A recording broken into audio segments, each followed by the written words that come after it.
I remember my manager saying to me, she was so good. She said, listen, I know you can go and you can do this on your own. That's not your job anymore. Your job is to bring people along, to bring people with you. Your job is not to go in a closet, produce this and come out and hand it to me baked. Your job is to build consensus. Your job is to build people, bring people along. And I think depending on your personality type, that can be harder to do.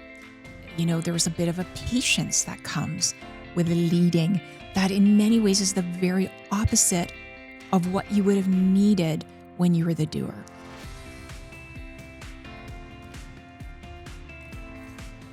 Hi, everyone, and welcome to another episode of the Mind Shift podcast. And I'm really excited about this episode because we've gone global. We're recording from Toronto, Canada with a global leadership coach and executive coach, Maggie Clinton, who is the founder and managing director of her own business, Trinity Leadership Coaching. And I think what's really, really exciting about this episode as well is the recent article that has really struck a chord not only with me, but with a lot of readers that Maggie has written called Letting Go. So without further ado, I am really excited to introduce the wonderful leadership development coach, executive coach, founder of Trinity Leadership Coaching, Maggie Clinton. Welcome. Michael, you have oversold me. I fear now that I won't meet your expectations with that wonderful intro. Thank you so much for having me. It's such a pleasure. Oh, it's great. And I think what's really, really interesting is how, just a bit of the journey before we go into the details of everything is, we met back in 2017 for a coffee. We did. And I was trying to remember that. I can see it now. We're on the corner of Yonge and Deneen's. Deneen's Coffee. And I was still at the CPP Investments. Yes. And you were sort of back and forth between London and Toronto. And we met and had a lovely coffee. And now here we are recording this podcast together. I know. And I think this is really, really interesting because it's interesting the previous role you were at before you founded Trinity Leadership. That's what this really was about. When you talked about the article and letting go, it really struck a chord not only with myself, but actually you've had almost 9,000 impressions on LinkedIn as a result of this. Yeah. You mentioned people emailing you. Yeah. And it was where we decided actually this could be a really powerful opportunity for podcasts. So to begin, Maggie, perhaps it'd be really good to just talk a bit about where were you when this idea of this article came to you, and also what were you experiencing emotionally, mentally that triggered it? Yeah. So the article that we're talking about today is Letting Go is Hard to Do.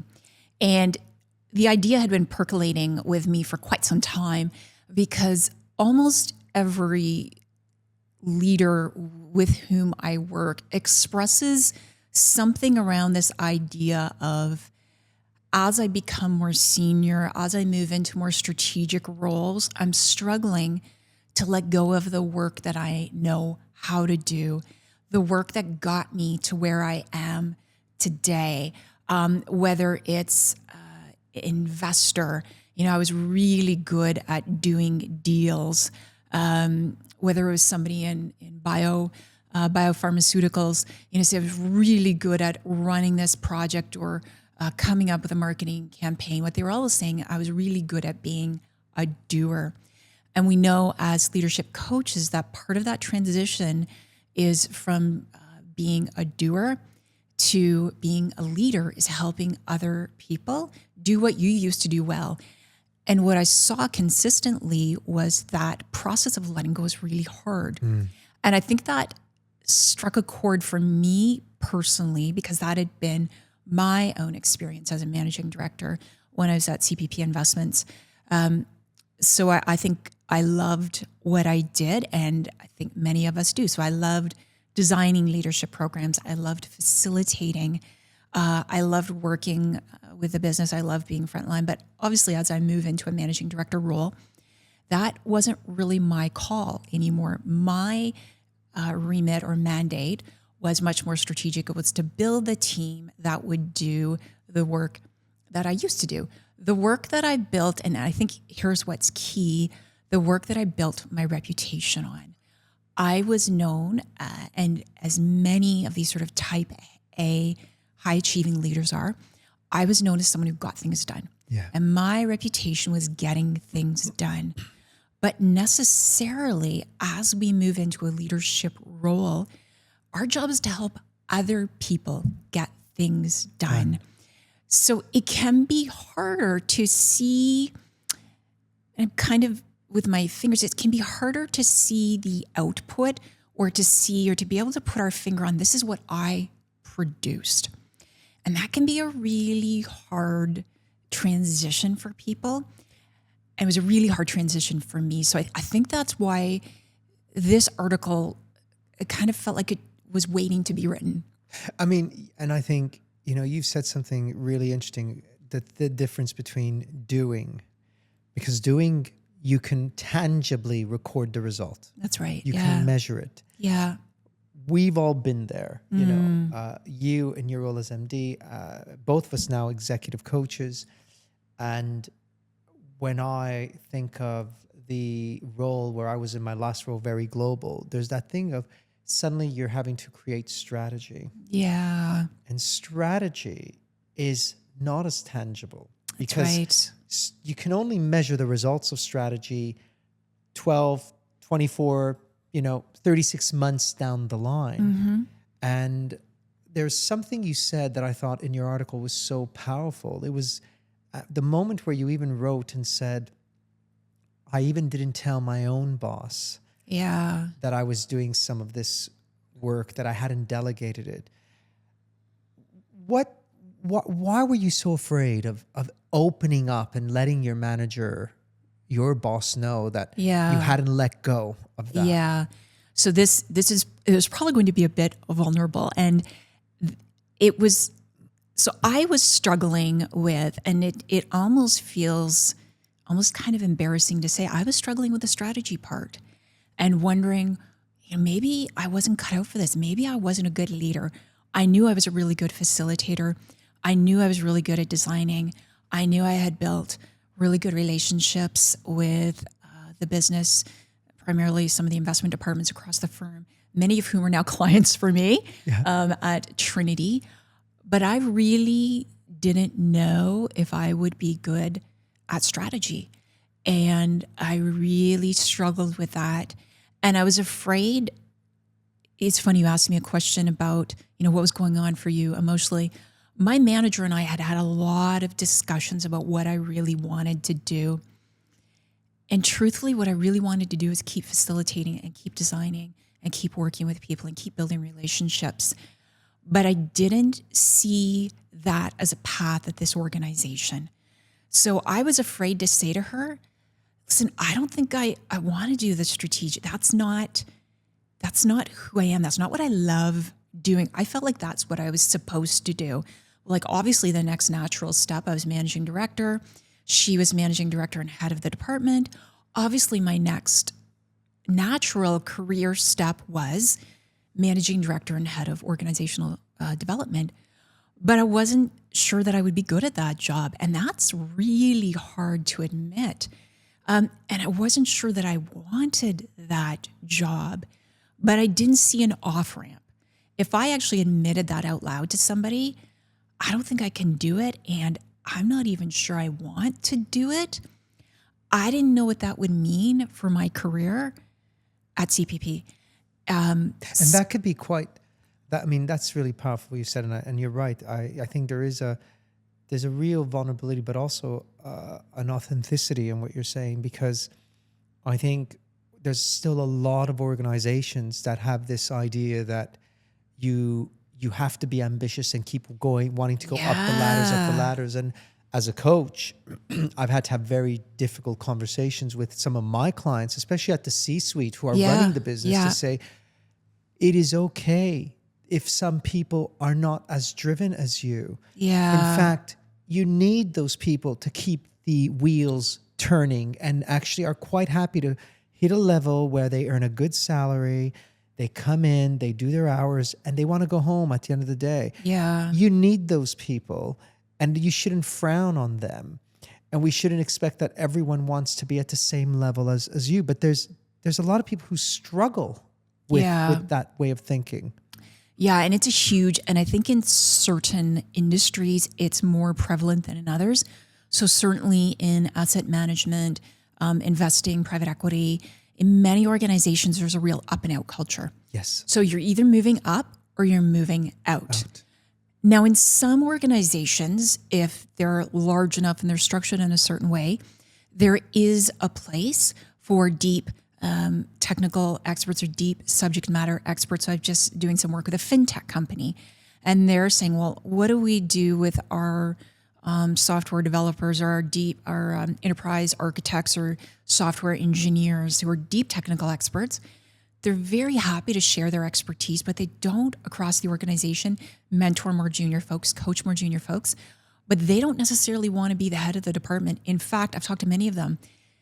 They would rather chew glass than be, spending their times in meetings, and they want to do what they love doing. They want to hone their craft.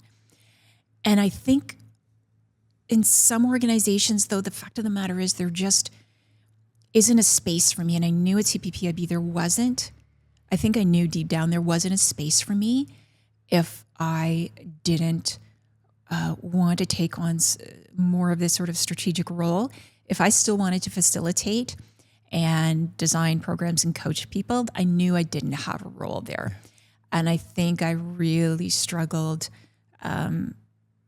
facing into that and admitting that to myself, that that's not what I wanted to do.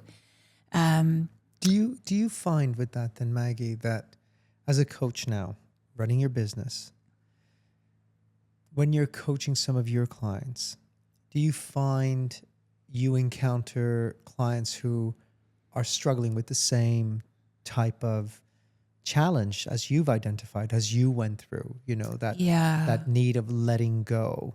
Yeah. And if you do, how do you get them to recognize that, but also step out either of their comfort zone to trust themselves, or, as you said, have a really honest conversation with their managers about where their heart truly lies? Yeah. Well, the first thing is they have to be in touch with where their heart truly lies. Yeah. And I think we're moving so quickly.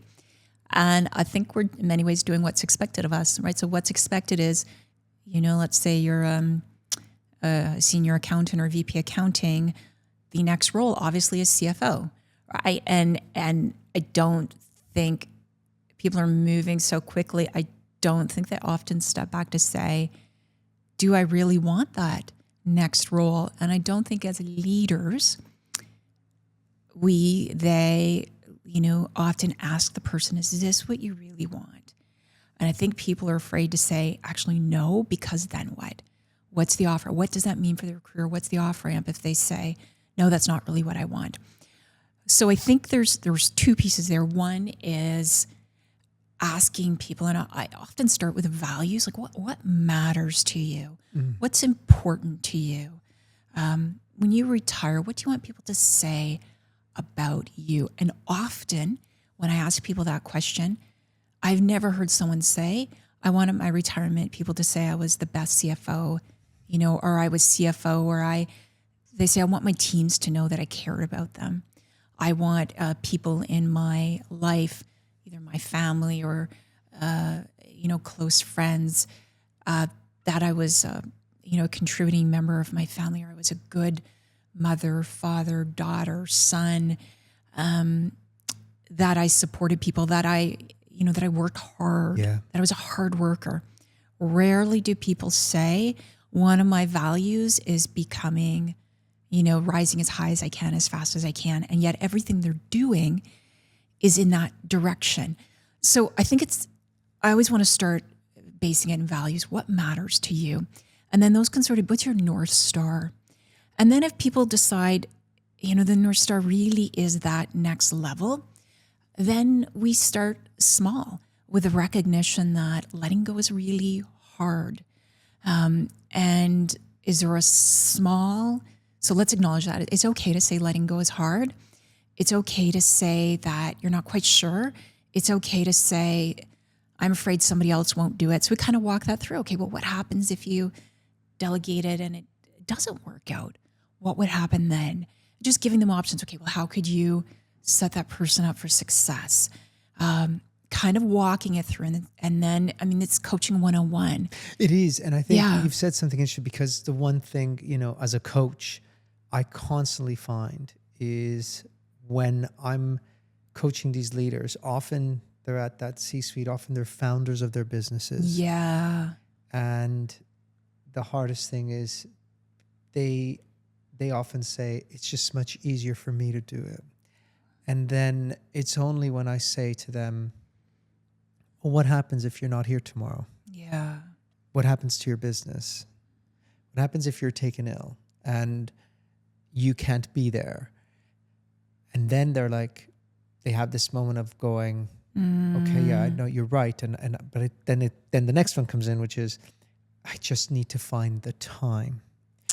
And it's interesting because the thing I always say to them is, you will only find the time if you make the time. But actually, there's a big difference between delegating a task and letting go. And delegating a task and letting go is actually sitting the person down and spending time showing them the standard of how you would approach it, what you would do, so that they can succeed. And then you can then do what you need to do to be able to do the things you should be doing or want to be doing, if that's where you belong, you want to be doing, and that's where you belong in terms of where your heart tells you. My question to you would be, do you find that that's a common theme you're seeing as well? That sense of, how they find it not only hard to let go, but also make the time because it's easier if I do it. Yeah. I think what they may say, it's interesting that you asked that question. A couple of different thoughts coming to mind for me. One, when I was at CPPIB, we used to do a sort of a management 101 training course, and then it'd be how to give feedback, how to delegate. And that was led by MDs in the organization. So we would prep MDs to sort of lead that. So we'd have this MD faculty.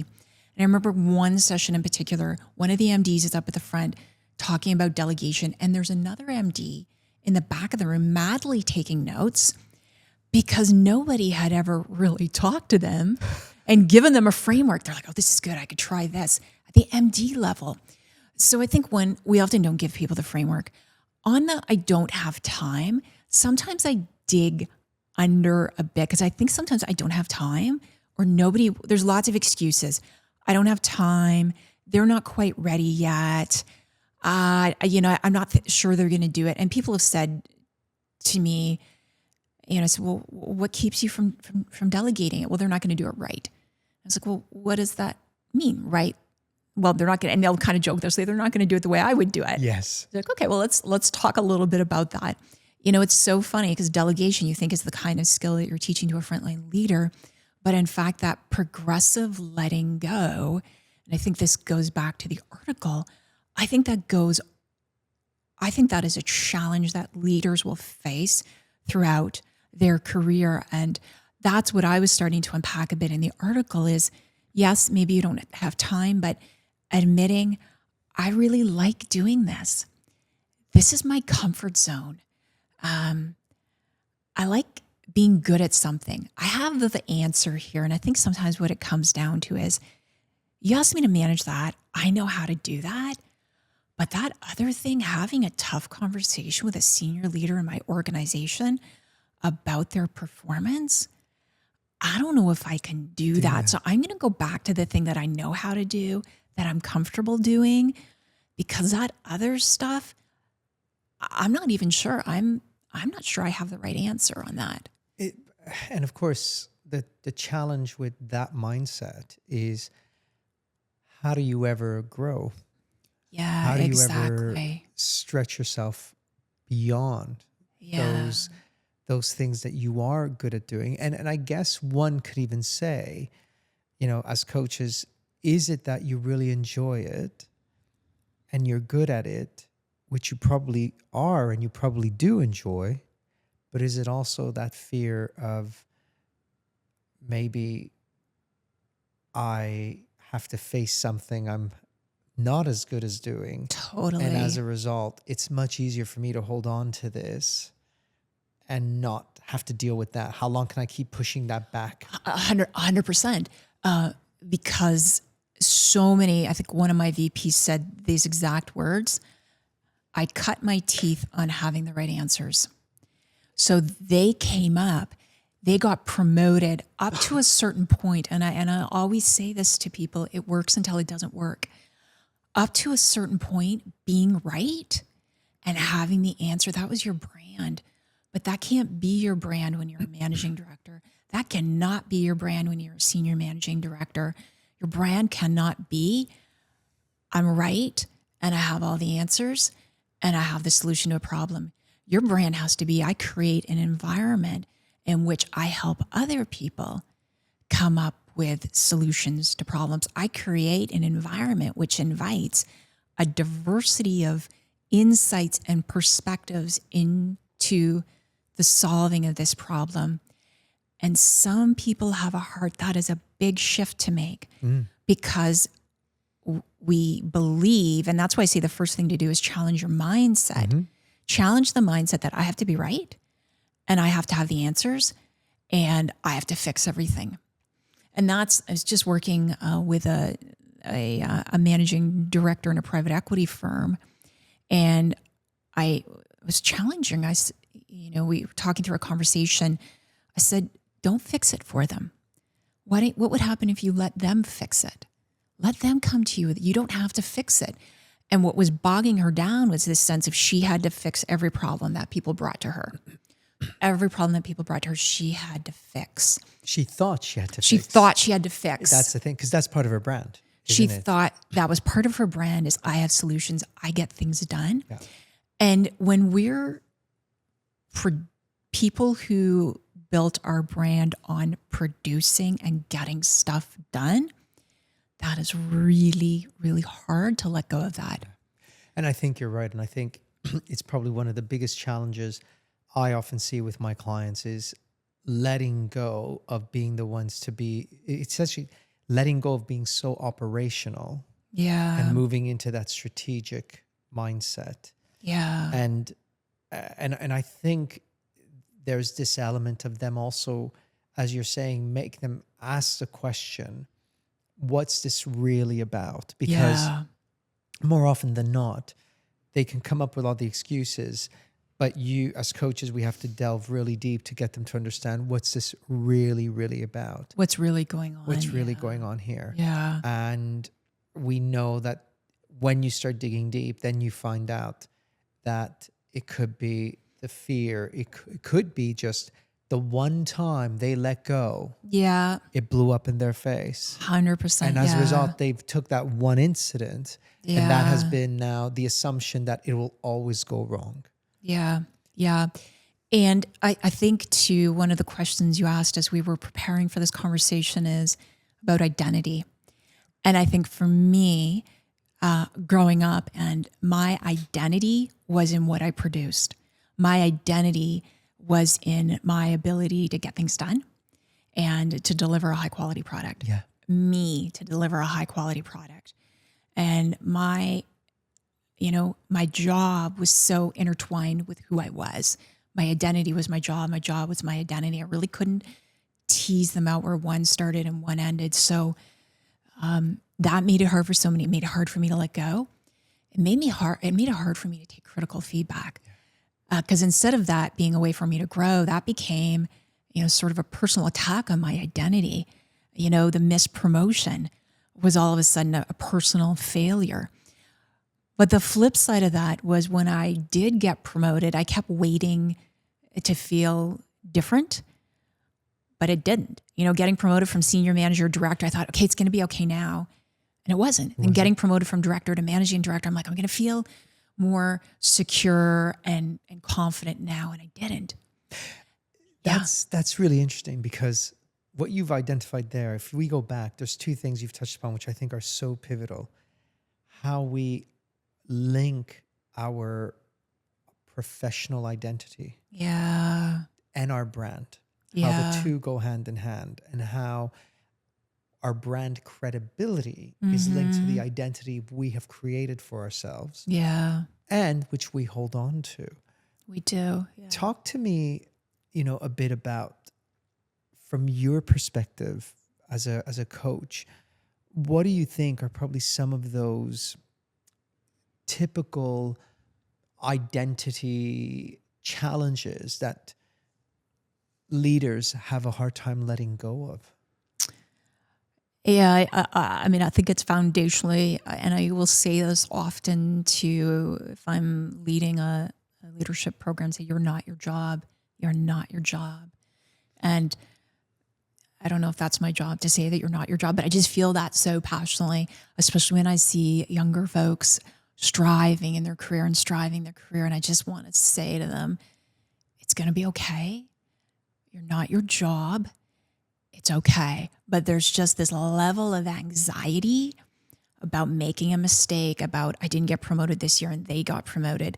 And I just see this in these high performing who've always been top of their class, best performance rating. They've always set such a high bar and a high standard for them. And that served them well in many ways. And when you get into a competitive sort of corporate environment, it can be a blessing and it can be a curse. It can be a blessing and a curse. So I do think we really need to hold on hard to our identity outside of our job. Our job can be part of who we are, and our jobs can be meaningful, and that can give us an opportunity to do great things. Yeah. And they're not everything we are, and we're not who we are. Do you think, because I think this goes right back to that point you made earlier about asking people, what do you want to be remembered for? Do you think that there's a shift in this way of thinking if you compare some of those older, I say older generations, so the baby Are you boomers, talking about us? Us, right? The baby boomers, the X, right? Gen X, just to be clear, Gen X. We are Gen X, putting it out there. But do you think that's really true, that you find, like, you look at the baby boomers, Gen X, where it was all, identity was all linked to our careers. 100%. And we are seeing a real shift with millennials, especially with Gen Z, where my work is not everything I am. Yeah. And so do you think, and I guess there's a two-part question. The first is, do you think, we'll start with this part, which is, do you think there is a shift, but also that a generational difference in that, and that we see that in the work you're doing with the clients you work with? Yeah. So I will say yes and no. And let me start with the no. Yeah. When I first started doing leadership development, obviously I was working more with Gen X who are leading millennials. And I constantly heard those, can I swear? I constantly heard those damn millennials, and I was like, okay, so now I hear all the millennials going, those damn Gen Zs, like they don't want to, they don't want to hurt. So I think somehow there's always this, I walked 2 miles in the snow uphill to school, back both ways. Back in your day, my day. Having said that, I recently had a client investment advisory firm who said, listen, can we talk about in a program I was developing for them, can we talk about this generational difference? And I said, sure. So I did a bit of research, and the research would say, and I preface this by saying this is across industries, and I think in certain industries, it's perhaps more predominant than in other industries. Yeah. If you would have asked a group of baby boomers, how closely is your identity tied to your work? And maybe like 95% of baby boomers would say, and I'm making these numbers up just for illustrative purposes, my identity is my job. Gen X, maybe 80%. Millennials, lower, and Gen Zs, even lower. So you've got this generation of folks who are saying, I'm not my job. I'm looking for balance. I'm looking for meaning. I'm looking for fairness is an interesting word. Yeah. And I want to be involved. I want to be engaged. I want to have a say. I want purpose in the work that I do. And I think you overlay this with what's happened post-COVID. So we think of, we've been through COVID. We think of the environmental sort of crisis that we're in. I mean, they grew up in this sort of environmental crisis, so to speak. They're the first generation to grow up not knowing what it meant to live without an iPhone, or not knowing what it meant not to have the internet. You think of they've gone through the Me Too movement. They've gone through the Black Lives Matter. Like, they've been through some really massive social shifts and crises, if I may say so. So I think in some ways they're looking at all of that and saying, my job is not everything. My job is one part, but I need the rest of my life to matter. And in many ways, I need my job to matter too. I think that's really important. I mean, it's really interesting because I know we've had these conversations when we've caught up, which is, even with us, and we're Gen X, there's that element of, I find myself very much now constantly, I've always done it all through my life, even as a kid, what's my purpose? I want to be doing something meaningful. I'll never forget being 8 years old and reading a book, and my teacher, we would do this, we were in second grade. Actually, no, I lie. I was 11 years old because it was my fifth grade teacher. And she would make us read books, and we read our books, and every night it was pick words that you haven't come across before, look them up in the dictionary, and then we're going to talk about it. Right. And there was one day I found this one word, and it was the only word that I had picked, was conformity. And remember, we got into the class, and she was asking people, words, and one young girl, one classmate, she turned around, she said, "Oh, conformity, and great, what does it mean?" And she gave a definition she had looked up, and I had looked at the same word that I had in my notebook. Yeah. And the teacher looked at me and she said, "Michael, what, are you okay? What are you thinking?" And I just looked at her and said, "I'm thinking I will never conform." Wow. And she was a bit taken aback by that. And wow, at 8 years old. At 8 years old, 11 years old, around there. And I remember thinking, I'll never forget having come at such a clear mind of that moment, but knowing that I want to do things that are important to me, not that are told I need to do them. And I find myself now in my 40s, in my 40s, and secrets out, right? Literally going, what's my purpose? What is the legacy I want to leave behind? Yeah. And I think it's becoming more and more something that we talk about. And I find coaching with my clients, asking them who are Gen X, often saying, what is your purpose? And they're coming to a session going, I've been doing this job for 10 years. And I'm just thinking, what's next for me? What's the next chapter of my life? What am I doing? Yeah. Do you find that when this idea of letting go, this idea of purpose, do you find that it's also more common with one gender over another? So do you find that, for example, men find it more difficult to let go, or is it women? And of course, we're not even there's a whole other element about this that can then kick into imposter syndrome and all that. But what are your experiences? And because I'll share mine in a moment, but I'd love to hear yours first. I don't know. So I don't want to make gendered stereotypes. Yeah, I'm with you. I do find from an age perspective, though, people earlier in their career do feel like they still want to do it all. Whereas I find people who are perhaps in their later 40s or early 50s, like myself, there's this sense of looking back and kind of being more thoughtful about what you take on and what you let go. Maybe it's just wisdom. I do think there's this wisdom which comes with age, which is this lovely part about, being over 50. There's this wonderful, I don't know, maybe you're kind of a little bit more at peace with yourself. So I left my role at CPPIB when I was 50. And so I'm 2.5 years into my role and as, founder of Trinity. And there's this really cool feeling of just wisdom. And yes, I'm getting older, and do I love it? No. But do I love that sort of sense that I have my purpose clear? I'm clear on my purpose. I'm kind of clear on my priorities. I actually have them written up on my whiteboard. And yeah, that feels good about being older. Yeah.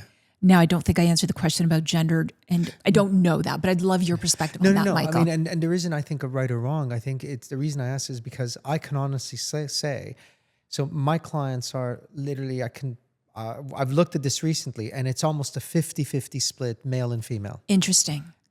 And of the ones that are in those more senior leadership roles, managing teams, running a business, 50-50 split, whether they're male or female, they actually have that challenge of letting go. And that's why I was asking whether, because I'm not sure it's one gender over another. I actually think it's what you were saying. It's so common. Yeah. I think it's that element of the identity you've built. Yeah. Because that's what keeps coming out in the coaching sessions. It's that sense of identity and sense of, this is who I am. I've built this. I've gotten here because of that. And there is a bit of helping them understand, one of the quotes, if you want to say, I use often with them is, but you've got to remember what got you here won't get you there. Absolutely. What I would layer on that, if I may, is personality type. And I know MBTI is probably a little bit out of fashion and not the most, it's not as widely in use as perhaps it was, 20 years ago. But if you have a personality, so I'm an ESTFJ, but I have a very strong bias for action. I really like to get things done. I really like to move quickly. So I find people with a personality type that's very biased to action, which was great when you were a principal. I'm thinking of in my investing background, a biased action when you're a senior associate, a biased action when you're a principal. It was amazing. People love working with you. They wanted, but when you hit that MD head of level, you can't just rush ahead and make the decisions on your own. You got to bring people along. I remember my manager saying to me, she was so good. She said, listen, I know you can go and you can do this on your own. That's not your job anymore. Your job is to bring people along, to bring people with you. Your job is not to go in a closet, produce this and come out and hand it to me baked. Your job is to build consensus. Your job is to build people, bring people along. And I think depending on your personality type, that can be harder to do. There's a bit of a patience that comes with leading that in many ways is the very opposite of what you would have needed when you were the doer. Yeah. I think you're absolutely right on that. I think this, I talk a lot about working styles and working styles, which is, I use something known as DISC a lot. For sure. Yes, you probably know it. Yeah. And so I'm a high DI profile. Right. And with elements of C, depending on the situation. But it's so, dominant influence, compliance, results driven, lots around people. Absolutely. But likes to work in a certain organized, structured way. And one of the things that is so interesting is the amount of times when I do DISC work with clients and I say, what do you think I am? And they immediately tell me, oh, you must be an SC profile. So steady, compliant. And when I tell them that's because I've adapted, what you're seeing is you're seeing an adapting of my profile. I said, but actually the minute you get me out of this environment, I become this driven. Are you a taskmaster? Taskmaster, totally. Very much, what needs to get done. Do you plan the vacations? I plan the vacations. You have there's a spreadsheet, of course. There's a spreadsheet, but more important, it's quite interesting because I'm literally that individual, Maggie, where I will be the person who, if I look at my phone, I can be in a 1.5 hour coaching session and I look at my phone after that session ends and I've got 7 minutes and I can guarantee in those 7 minutes, I will get 3 things completed. And people that will say, my colleague in EA, Renee, she's brilliant. And she'll say to me, I look at your diary, she goes, and I get a heart attack because it's just ram. And she goes, I don't understand how you get things done. I said, because I use the time, but I've learned to adapt to that. But one of the biggest things I've learned to do is let go. So I will now say to my team, you guys work it out. Come to me with a solution. What I will share is, this is what I want as a result. Yeah. But I need you to come up with it. And it's been hard. It's tough. It is hard. There's those. I remember the first time I started doing that, and I'm going, oh my God, are they going to get things? When I unleashed them to clients to start coordinating my diaries or arrange meetings. Oh, good grief. And you end up thinking, I'm having an anxiety attack just about thinking about putting someone else in front of one of my clients on anxiety attack. But what I love about what you're saying, I don't mean not to interrupt, but what I love about what you're saying is, when people bring me in and they say, we want to do a leadership development program, and I'm designing something bespoke, and they say, where should we start? I say self-awareness. You have to start with self-awareness, because you can't adapt your style to the situation, and unless you understand what your style is already. And you'd be shocked by the number of people. Again, I mean, you can use Hogan, you can do DISC, you can use MBTI, you can like whatever it is.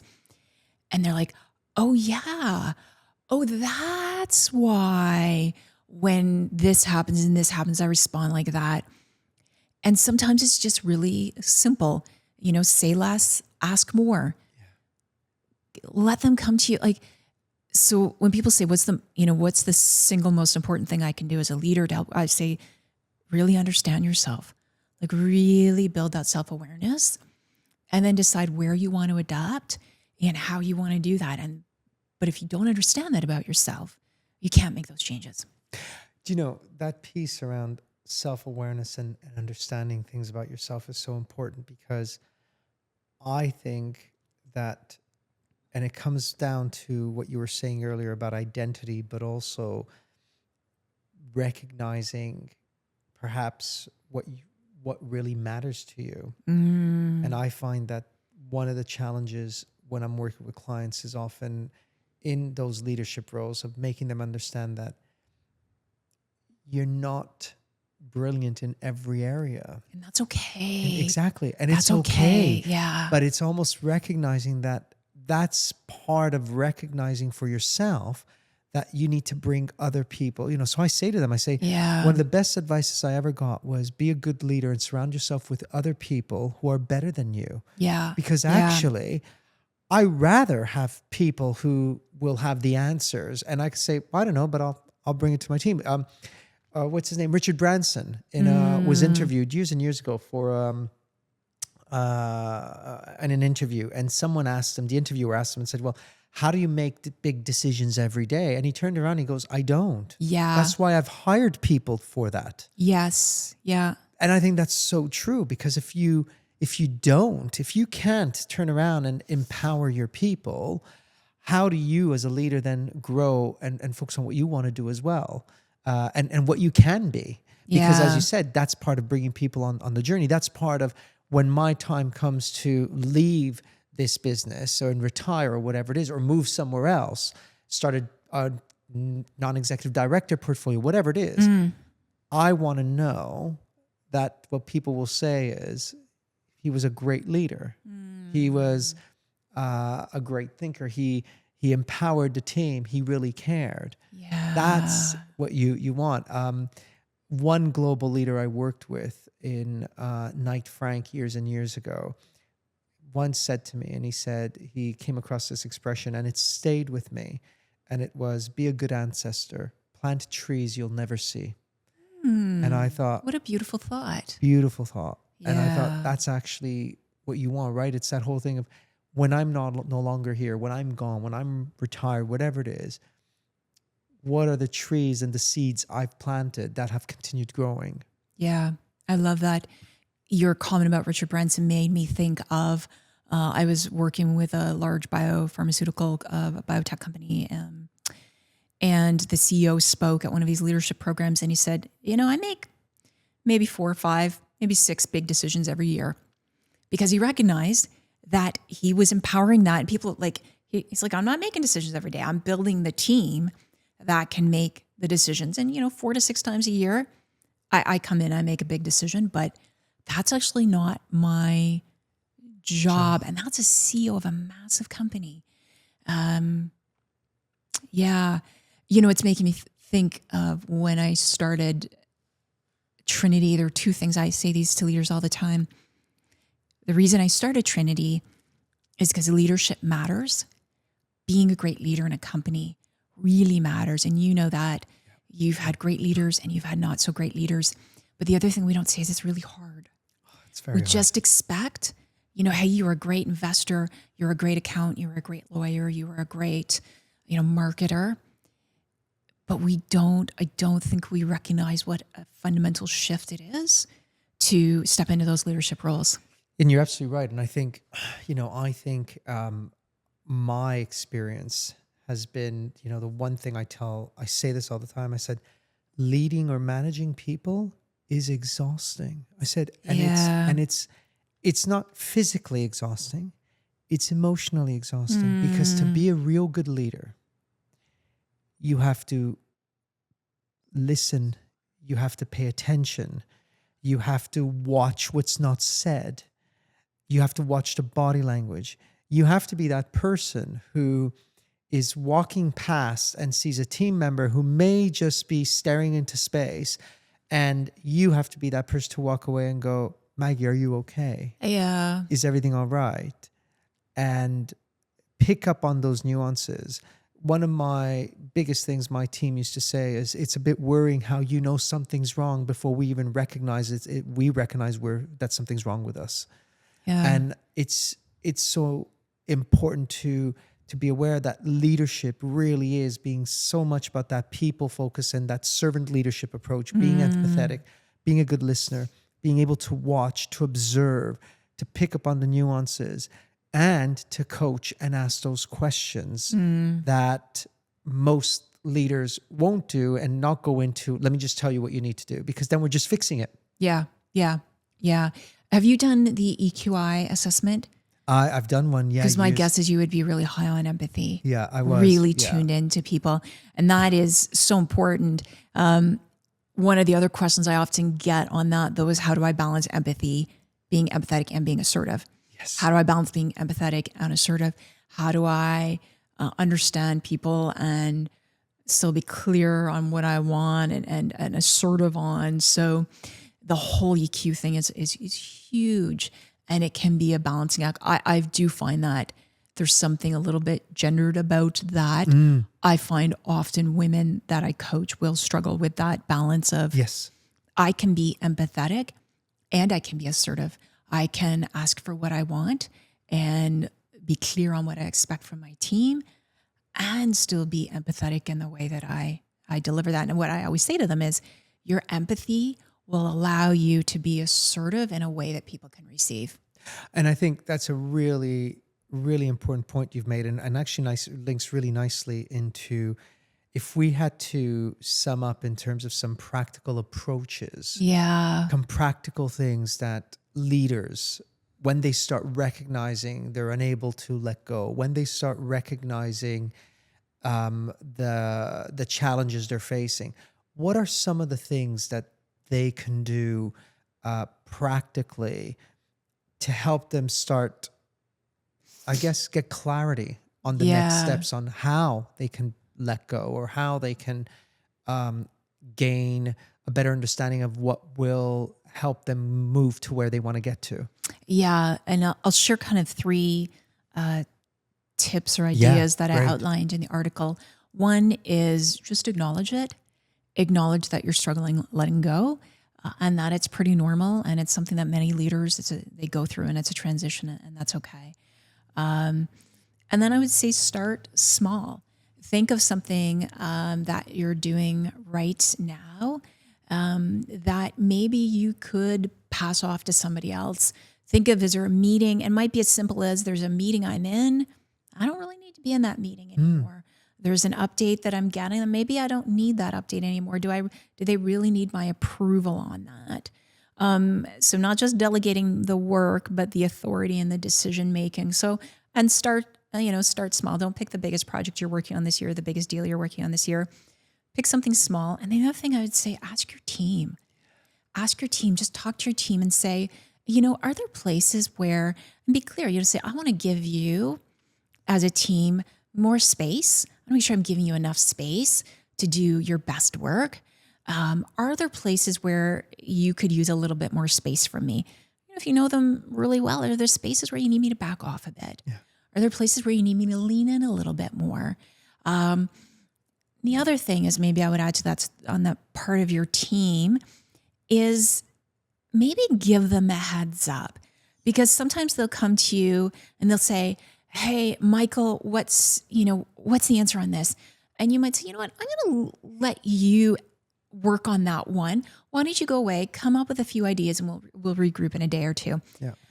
And if that's not the way you've been working all along, they may be, what's going on with Michael? He always, so I said this to one woman, I said, give your team a heads up and just say, hey, I want to make sure I'm empowering you. So if you notice me asking more questions over the next few weeks or stepping back a little bit more, that's me trying to give you a little bit more space, empower you. I want to let go of things where you can be successful. So I'm focusing on helping us as a team step up. So those are things that I think are really practical. Just ask your team. And I think, ask your team, where could I step back a little bit? Where am I in? If you have a good relationship with them, they're going to say, can we be honest? You don't really need to be on that committee anymore. Yeah. We've got it. There's some of those points you mentioned, I think, are so valuable. And I want to start with the acknowledging one, because actually acknowledging it is where a lot of people struggle in the first place, because they almost think, but does that mean there's a weakness? It's not. It's actually acknowledging that is a challenge you're facing. And when you acknowledge it, you're able to take the next steps. And I love that point around starting small and giving your team a heads up, because I actually found that by asking my team, one thing I started doing years and years ago was asking the team, what's working and what isn't. Tell me what am I doing that is helping you, and you want to see more of it, you want me to continue. Yeah. But is there anything I'm doing that's not helpful? I need to know. Yeah. And they would say to me, actually, you're brilliant at this, we love, but you know what? You don't need to be there. Actually, you could trust us. I'm like, okay, great. And then I would turn around and say, so I'm prepared to do that.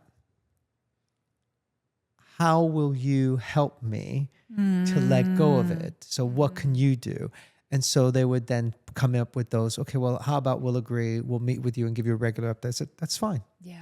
Great. Yeah. And come to me before a problem escalates. Absolutely. And what we found is the minute they were doing that, now the one thing I always just say to my team was, I have no issue with you guys having a problem or challenge. Just don't come to me without a possible solution we can discuss.